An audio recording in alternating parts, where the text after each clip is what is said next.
This is what happens when you try to do your Zoom at 9:43 p.m. and you're 48 years old. And I get up usually at like 3, 4 o'clock. Okay, here we go. So my high for today. My high is I attended this amazing podcast event. And actually, Jethro, who is the producer of the show, was there as well. And it was for content creators.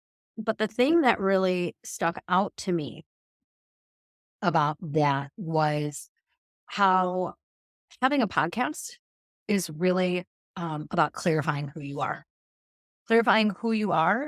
and then even like this, right? Consistently showing up allows a podcast to become more than a podcast. It becomes a marketing tool, a lead generation machine, a opportunity to really craft any sort of outreach or sales pitch. I don't love the word pitch, but like sales kind of outreach networking that you're doing. And so there was just some really good tips in there, uh, in particular, how to think about using podcasts as a creator to build your brand awareness by going on to other people's podcasts, along with building your own. And so I think that that kind of just illuminated for me. And then the way to reach out to get onto people's podcasts that you admire and respect. Went over a bunch of tools around that. And I just thought, it was really helpful and gave me ideas. Nothing that I really am ready to necessarily implement yet, but certainly that kind of I tucked away in the back of my mind. My low today is I woke up, I slept in a little bit, woke up at 6, and I just had this heavy feeling in my chest during my morning meditation this morning. I could feel like this pressure kind of in my chest. And then I felt it a few times today. Once when I was talking to my son at dinner, and I don't know why or where it's coming from, and I just kind of noticed it, and nothing was wrong. Felt like everything was emotionally energy good today. So just notice that. I hope I have tomorrow. Just really cool. Renee, my co-founder, and I are meeting with a woman named Laura Holloway. Laura Holloway is a female entrepreneur who, so cool. Renee met because she was wearing her Soul Growth um, swag hat. And she was downtown. We live in Chicago, and she was down in the city. And some guy said to her, Soul Growth, I don't know what that is. And she's like, well, or I've never heard of it. She's like, of course not. It's a brand new company that we're starting. And he's like, tell me about it. She shared a little bit, right? We're here to support and empower women, create experiences and safe spaces for them to dig into their authentic selves and reconnect with themselves. And so he said, oh, it sounds like something that my daughter has done. You should connect with her. Her name is Laura Holloway, and she has a place called Soul Chicago, of course. And so we've met with her once already. She has about 8 nonprofit wellness centers on the West Coast in LA and around there. She opened up a juice bar in Chicago, which is where we're actually meeting her at her juice bar tomorrow. And then she does event retreats, but very niche boutique retreats. They cost about 40 grand a person for a very like influential high net worth wealth individuals.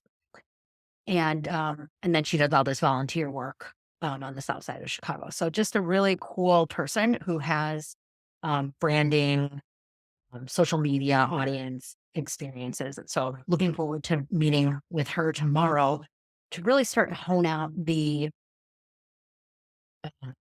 strategy around building Soul Growth as a brand and category. Thinking about maybe a newsletter, what might that look like?